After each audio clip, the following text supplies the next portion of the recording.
Allez, on attaque l'item 302, un grand classique de l'EDN, les névus mélanocytaires. Comprendre ces fameux grains de beauté, c'est vraiment fondamental, que ce soit pour la pratique clinique ou pour cartonner au concours. On va décortiquer ensemble comment les reconnaître, comment les surveiller et surtout quand il faut agir.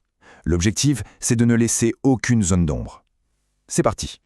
Voici notre plan de bataille, en 6 étapes logiques. On commence par les bases, la physiopathologie pour bien comprendre de quoi on parle. Ensuite, on passera en revue les différentes formes cliniques. Puis, on abordera la question cruciale de l'évolution et du risque malin. On enchaînera avec le diagnostic différentiel, la prise en charge et on terminera avec une synthèse des points clés à retenir pour l'examen. Bon, première étape, les fondamentaux. Pour vraiment maîtriser les névus, il faut revenir à la source. De quelles cellules ça vient, comment ça se forme. C'est vraiment le socle de tout le raisonnement clinique qu'on va construire ensemble. Alors, la définition, elle a l'air simple, mais elle est très riche. Un névus, c'est une prolifération de mélanocytes. Le mot capital ici, c'est que ces mélanocytes sont normaux d'un point de vue cytologique. L'anomalie, elle est purement topographique. Ils sont accumulés en paquets là où ils ne devraient pas être. Normalement, les mélanocytes sont bien rangés, un par un, à la jonction dermo-épidermique. Dans un névus, ils se regroupent en nids qu'on appelle des tecs. C'est cette accumulation qui crée la lésion qu'on voit sur la peau. Cette classification histologique, elle est essentielle parce qu'en fait, elle explique tout ce qu'on voit en clinique. On a 3 grands types de névus selon la position de ces fameuses tecs. D'abord, le névus jonctionnel, typique de l'enfant. Les tecs sont juste à la jonction dermo-épidermique, ce qui donne une lésion toute plate. Ensuite, le névus dermique, qu'on voit plus chez l'adulte. Là, les tecs ont migré exclusivement dans le derme, ce qui crée une lésion en relief, en dôme.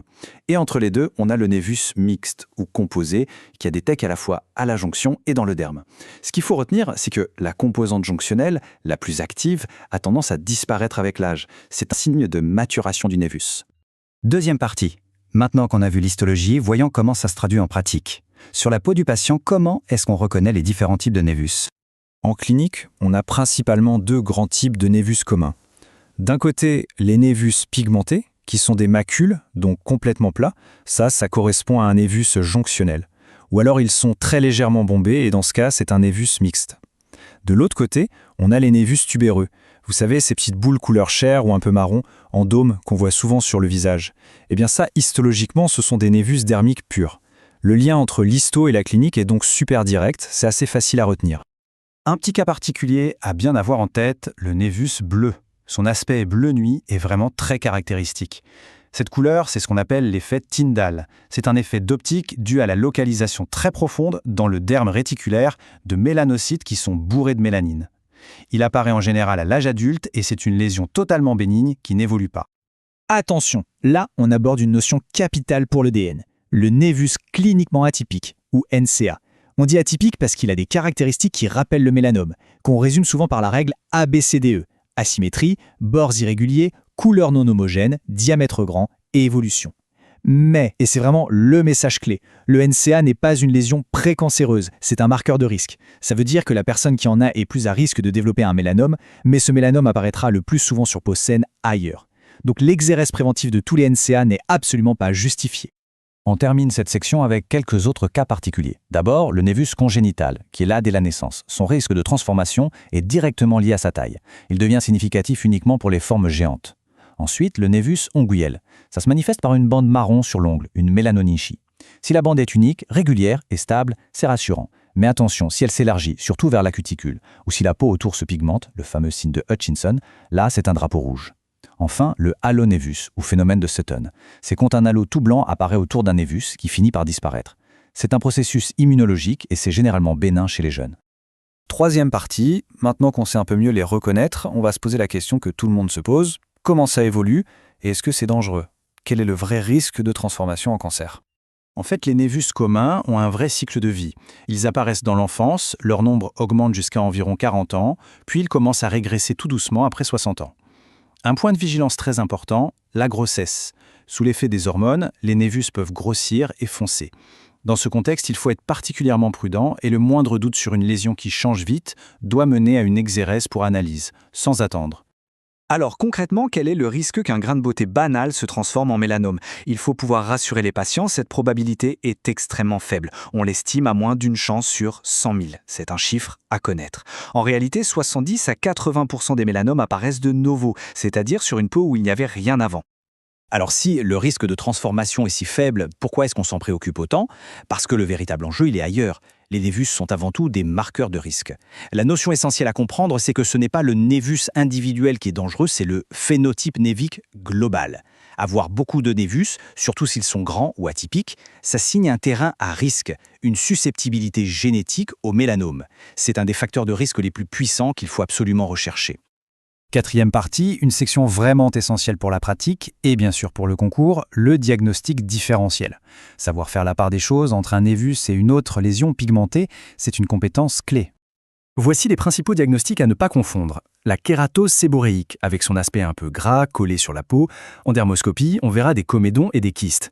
Le carcinome basocellulaire pigmenté, lui, il est ferme, brillant, perlé, avec des petits vaisseaux en branches d'arbres et des nids bleu-gris en dermoscopie. L'angiome thrombosé peut vraiment mimer un mélanome, mais à la dermoscopie, on verra des lacunes rouges ou noires. Et enfin, l'histiocytofibrome, qui a ce signe caractéristique de la fossette quand on le pince, et un réseau pigmentaire très fin en périphérie. Chaque lésion a vraiment sa signature. Alors la question se pose inévitablement. On est face à une lésion pigmentée. L'examen clinique et dermoscopique ne permet pas d'être certain à 100%. Quelle est la conduite à tenir ? La réponse est sans aucune équivoque, et ça doit être un réflexe. En cas de doute, on ne surveille pas, on n'attend pas. L'exérèse chirurgicale complète est la seule et unique option pour avoir un diagnostic de certitude. L'examen anatomopathologique, c'est l'arbitre final. C'est lui qui a toujours le dernier mot. C'est une règle d'or en dermatologie. On enchaîne logiquement avec la 5e partie, la prise en charge. Puisque l'exérèse est la clé en cas de doute, voyons comment ça se passe en pratique et quelles sont les règles à respecter scrupuleusement. Il faut bien faire la différence entre deux situations. D'un côté, l'exérèse à visée diagnostique, quand on suspecte un mélanome. Là, c'est une urgence relative, on ne traîne pas. Le risque prime. De l'autre côté, l'exérèse de confort, pour des raisons esthétiques ou fonctionnelles, d'une lésion qu'on a jugée bénigne.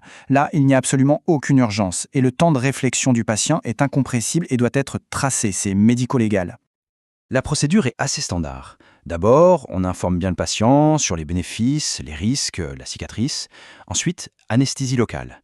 L'exérèse se fait au bistouri, en enlevant une petite ellipse de peau, en passant bien au large des limites visibles de la lésion, avec une marge de sécurité de 2 mm si on a un doute. On suture, et enfin, le point le plus important, c'est une obligation légale et déontologique. Toute pièce d'exérèse, sans aucune exception, doit être envoyée en analyse histologique avec une fiche de renseignement bien remplie.